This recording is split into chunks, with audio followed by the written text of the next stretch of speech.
Hello guys, आप सभी का स्वागत है आपके अपने YouTube channel the think tank में। इस वीडियो में हम फंडामेंटल राइट से रिलेटेड कॉन्सेप्ट जो भी हैं उसके बेसिक बैकग्राउंड है वो भी जानेंगे और आर्टिकल 12 और आर्टिकल 13 को भी कवर करेंगे। और हो सकता है तो हम इसके आर्टिकल 13 से रिलेटेड जो भी केसेस हैं उसे भी कवर करेंगे इस वीडियो में। चलो गाइस, वीडियो स्टार्ट करते हैं। फंडामेंटल राइट के बैकग्राउंड के बारे में देख लेते हैं। बैकग्राउंड में क्या था? मैग्ना कार्टा 1215 में आया था।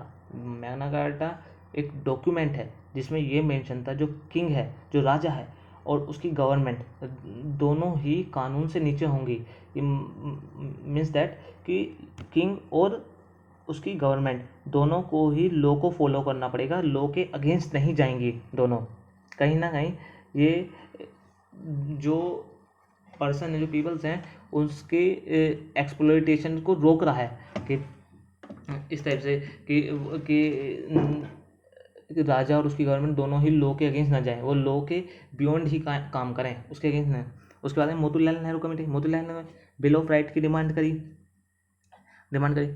Bill of right, Indian national movement ने इस डिमांड को और एक्सपेंड कर दिया था। जैसे यूएस में जो फंडामेंटल राइट है उसे ही बिल ऑफ राइट कहते हैं। जो बिल ऑफ फंडामेंटल राइट को ही बिल ऑफ राइट कहते हैं यूएस में। और ये जो हमने फंडामेंटल राइट हैं जो हमारी कॉन्स्टिट्यूशन में है वो यूएस से ही बोरो करे गए हैं एट अ प्रेजेंट। जो आज जो फिलहाल हमारे पास जो कॉन्स्टिट्यूशन है उसमें छः फंडामेंटल राइट्स की कैटेगरी है। बट जब ओरिजिनली ये अडोप्ट किया गया था हमारा कॉन्स्टिट्यूशन, जब हमारे पास कितने कैटेगरी थी? 7 कैटेगरी थी, 7 फंडामेंटल राइट्स की कैटेगरी थी, जिसमें सातवां क्या था? राइट टू प्रॉपर्टी था, जिसे 44th अमेंडमेंट एक्ट के अंदर फंडामेंटल राइट की लिस्ट से हटा दिया था राइट टू प्रॉपर्टी को, और उसे लीगल राइट बना दिया गया था under article 300A in a part 12 of a constitution. मतलब जो 300A पार्ट 12 में है कॉन्स्टिट्यूशन के। ठीक है गाइस, जैसे कि इसमें ये हो रहा है जो हमारे फंडामेंटल राइट किसमें मेंशन है? पार्ट 3 में मेंशन है। और पार्ट 3 में ये जो हमारे आज फिलहाल हमारे 6 फंडामेंटल राइट्स की कैटेगरी है, आर्टिकल 12 से लेकर 35 तक कवर की जाती हैं ये कैटेगरी। जैसे 6 कैटेगरी हैं तो 12 से लेकर आर्टिकल 35 तक कवर करी जाती हैं। और हम जो हमारा पार्ट 3 है कॉन्स्टिट्यूशन, हम उसे ऐसे डिस्क्राइब भी करते हैं, ऐसे ये इसे भी पार्ट 3 को भी ये कहते हैं मैग्ना कार्टा ऑफ इंडिया। इसे भी हम इस नाम से कह सकते हैं। फंडामेंटल राइट क्या करता है? Uphold the equality of the individual. हर एक इंडिविजुअल की क्या है, इंडिविजुअल को इक्वली देखता है। मतलब सपोज करो तो किसी को भी अपॉर्चुनिटी दी जा रही है, गवर्नमेंट किसी को भी अपॉर्चुनिटी दे रही है, तो वो किसी के रिलीजन रेस के बेस पर नहीं दे सकती, ये इस कास्ट का है, ये इस रिलीजन का, इक्वली ट्रीट करेंगे सबको। इसके लिए इसमें हेल्प करता है। डिग्निटी ऑफ इंडिविजुअल, हर एक इंडिविजुअल की डिग्निटी को भी मेंटेन करता है, उसमें भी उसकी डिग्निटी को प्रोटेक्ट करता है। हर एक जो राइट टू प्राइवेसी है, हम किसी इंडिविजुअल की प्राइवेसी को वायलेट नहीं कर सकते कि वो उसकी प्राइवेसी, उसका राइट है, राइट टू प्राइवेसी। इसमें मैं यूनिटी ऑफ अ नेशन, मतलब कि इंटीग्रिटी, कंट्री की इंटीग्रिटी, एकजुटता की बात करता है। मतलब इसमें यूनिटी की बात करता है नेशन की। ठीक है। पॉलिटिकल डेमोक्रेसी को प्रमोट करता है। पॉलिटिकल मतलब पार्टिसिपेशन है पब्लिक का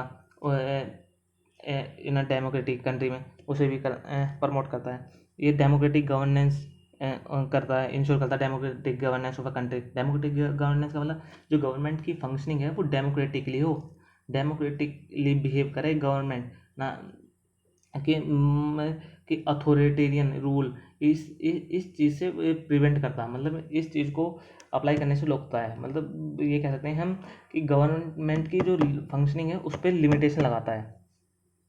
देखिए, राइट टू इन्फोर्स द, ये जो राइट्स हैं, राइट्स इन्फोर्स करता है limitation on the functioning of the government.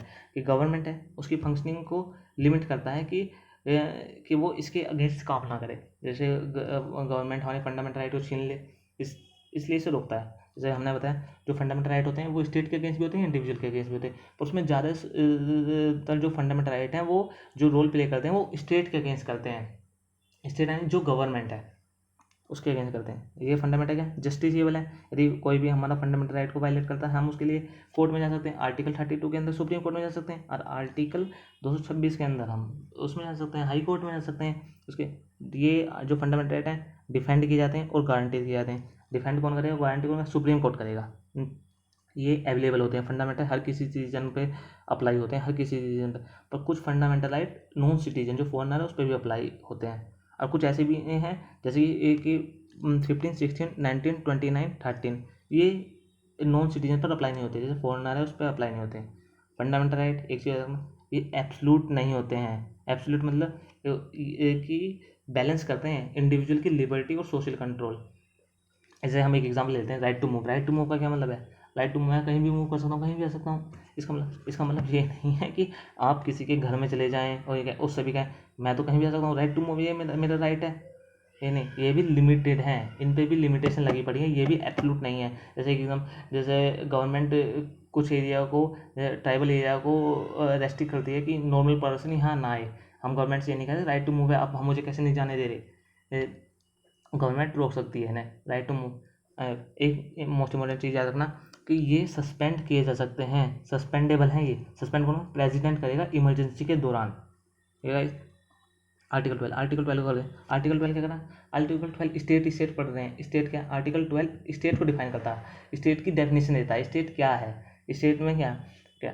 पर स्टेट एक वाइड टर्म है जो कि हर कंटेक्स्ट में चेंज हो जाती है। जैसे कि यहाँ फंडामेंटल राइट के कंटेक्स्ट में बता रहा है कि ये इसमें ये नहीं बताएगा कि ये राज्य है, मतलब कि ये छत्तीसगढ़ यूपी इसको इंक्लूड नहीं कर रहा है। ये बता रहा है स्टेट की डेफिनेशन फंडामेंटल राइट के कंटेक्स्ट में क्या है। जैसे बता यूनियन और स्टेट गवर्नमेंट, यूनियन और स्टेट गवर्नमेंट, जो यूनियन गवर्नमेंट होती है स्टेट गवर्नमेंट होती है, ये भी फंड स्टेट में इंक्लूड होते हैं। पार्लियामेंट और स्टेट लेजिस्लेशन दोनों स्टेट के पार्ट हैं। और जितनी भी लोकल अथॉरिटी होती है ये भी स्टेट का पार्ट है। लोकल अथॉरिटी में क्या हो गया, municipality, panchayat, district board, improvement trust, ये होगी। ऑल स्टैचुरी और नॉन स्टैचुरी अथॉरिटी होगी, all statutory non statutory, LIC हुई, ONGC हुई, सेल हुई, रेलवे हुई, ये भी सब स्टेट का पार्ट है, स्टेट का पार्ट है। याद है एक बार क्लियर कर, स्टेट का पार्ट क्या है, यूनियन गवर्नमेंट और स्टेट गवर्नमेंट, पार्लियामेंट और स्टेट लेजिस्लेचर, ये दोनों हो गई।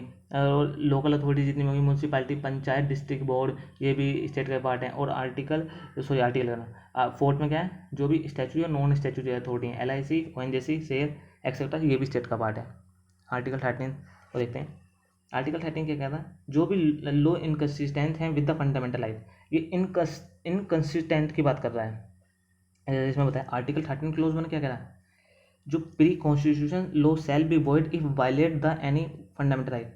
यदि कॉन्स्टिट्यूशन बनने से पहले कुछ लॉ होंगे, जैसे हमारा कॉन्स्टिट्यूशन कब अडोप्ट किया था, 26 नवंबर 1949 को अडोप्ट किया गया था, उससे पहले भी कोई लॉ है, यदि वो लॉ हमारे फंडामेंटल राइट को वायलेट कर रहे हैं, उसके अगेंस्ट काम कर रहे हैं, तो कोर्ट क्या करेगा, उसे अनकॉन्स्टिट्यूशन डिक्लेयर कर देगा, नल या वॉइड कर दिया जाएगा। जैसे सपोज करो एग्जांपल एजुकेशन बिल है, सॉरी एजुकेशन बिल है, एजुकेशन लॉ है, जो कॉन्स्टिट्यूशन बनने से पहले था और वो भी एग्जिस्ट कर रहा है। यदि वो हमारे फंडामेंटल राइट को वायलेट कर रहा है, उसके अगेंस्ट है, तो कोर्ट उसे अनकॉन्स्टिट्यूशन डिक्लेयर कर देगा। आर्टिकल 13 क्लोज 2 क्या करता है, आर्टिकल 13(1) क्या कर रहा था, वो प्री कर रहा था जो कॉन्स्टिट्यूशन बनने से पहले लॉ थे। ये क्या करना है, पोस्ट डील कर रहा पोस्ट कॉन्स्टिट्यूशन लॉ, जो कॉन्स्टिट्यूशन बनने के बाद जो लॉ बने हैं उससे डील करेगा। जैसे पार्लियामेंट आज के टाइम पे कोई भी ऐसा लॉ बना देती है जो हमारे फंडामेंटल राइट को वायलेट कर रहा है, तो कोर्ट क्या करेगा, उसे अनकॉन्स्टिट्यूशन डिक्लेयर कर लेगा। याद रखना 31 क्या करता है, कॉन्स्टिट्यूशन बनने से पहले जो लॉ थे वो एग्जिस्ट कर रहे हैं, यदि वो वायलेट कर रहे हैं। और आर्टिकल 13 क्लोज 2 क्या कर रहा है, पोस्ट कॉन्स्टिट्यूशन लॉ से डील कर रहा है, जो कॉन्स्टिट्यूशन बनने के बाद जो लॉ है उससे डील कर रहा है।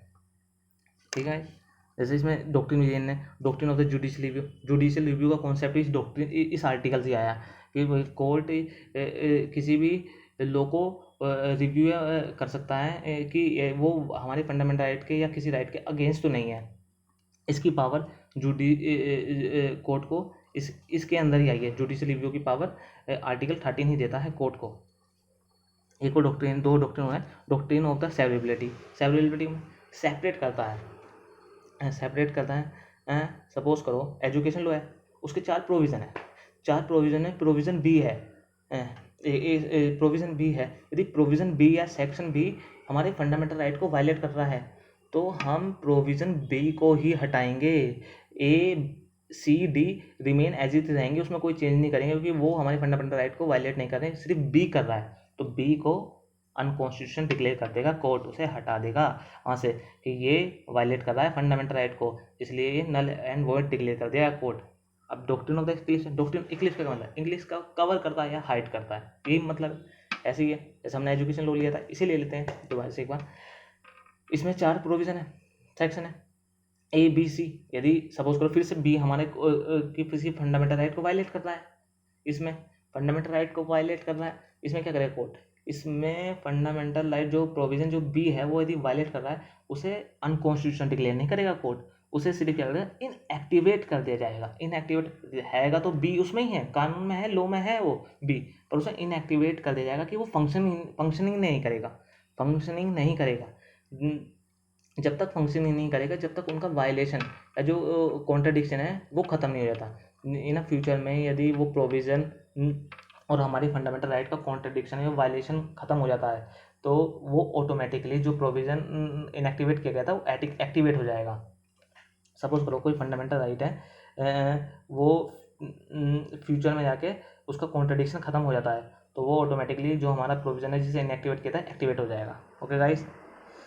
अब आर्टिकल 13, आर्टिकल 12 क्या कर रहा था, स्टेट को डिफाइन कर रहा था। आर्टिकल 13 क्लोज क्या कर रहा है, ये उससे डिफाइन कर रहा है लॉ को। लॉ क्या है, किसे किसे किसे लोग कहते हैं, कौन क्यों परमानेंट लॉ होते हैं। परमानेंट लॉ कौन बनाता है, पार्लियामेंट बनाता है और स्टेट लेजिस्लेचर बनाता है।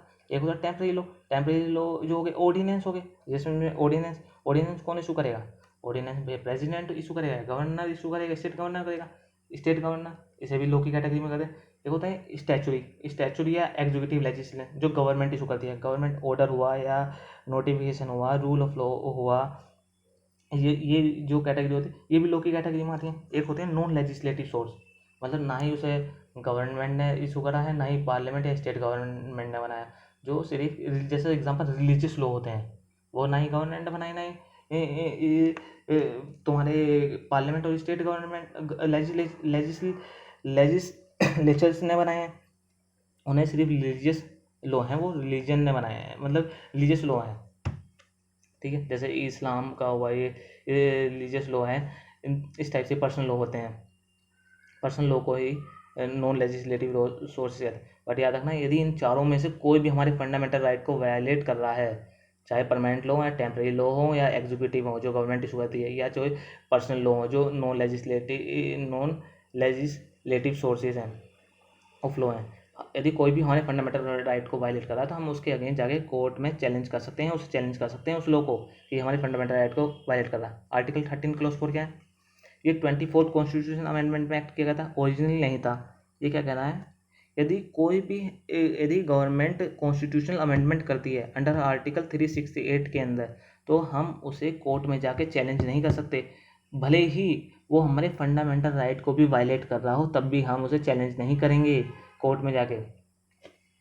ये इससे रिलेटेड कुछ केस हैं, जल्दी से कवर कर लेते हैं। जैसे शंकरी प्रसाद केस हैं, फंडामेंटल राइट को सुप्रीम कोर्ट ने किया था कि पार्लियामेंट अमेंड कर सकती है, फंडामेंटल राइट को अथॉरिटी फंडामेंटल राइट कह दिया था कि अमेंडेबल है। फिर आया था गोलकनाथ केस, गोलकनाथ में कि fundamental right are not amendable, ये फंडामेंटल राइट को अमेंड नहीं कर सकते। फिर जब गोलकनाथ केस आया, गोलकनाथ के बस पार्लियामेंट ने 13 क्लोज 4 इनेक्ट किया था, गोलकनाथ केस के बाद आया था ये, जिसमें बताया था। फिर केशवानंद भारती केस में क्या हुआ, ये 13 जो 24th कॉन्स्टिट्यूशन अमेंडमेंट एक्ट था 97, इसे चैलेंज किया गया। 13 क्लोज 4 को चैलेंज किया केशवानंद भारती केस में। सुप्रीम कोर्ट ने कहा, इसमें जजमेंट दिया था कि पार्लियामेंट किसी भी पार्ट को कॉन्स्टिट्यूशन के अमेंड कर सकती है, किसी भी पार्ट को अमेंड कर सकती है, हर एक पार्ट को अमेंड कर सकती है, बट उस पार्ट को अमेंड नहीं करेगी जो बेसिक स्ट्रक्चर ऑफ कॉन्स्टिट्यूशन को बिलोंग करता है। मतलब इस केशवानंद भारती केस में doctrine of the basic structure का कॉन्सेप्ट लाया गया था। ठीक है, इसके लिए मतलब यही था इसमें कहना ये कि वो हर एक पार्ट को अमेंड कर सकती है पार्लियामेंट, पर उसे नहीं करेगी जो हमारे basic structure of the constitution से डील कर रहा है। याद रखना, बेसिक कोर्ट ने इसे डिफाइन नहीं करा है basic structure of the constitution में क्या कॉन्सेप्ट है, ये डायनामिक कॉन्सेप्ट है, समय समय पर चेंज होता रहता है। लाइक ठीक है, यदि गाइस आपको वीडियो पसंद आई हो, यदि आपकी कोई भी रिलेटेड क्वेरी हो, आप उसे कमेंट कर देना, और ये वीडियो पसंद आई तो शेयर, सब्सक्राइब करना और लाइक करना। और यदि कुछ डाउट हो तो दोबारा से पूरी वीडियो देख लेना, स्टार्टिंग से क्लियर हो जाएगा। यदि कोई रह जाए तो आप कमेंट कर देना। मिलते हैं नेक्स्ट वीडियो में गाइस, बाय।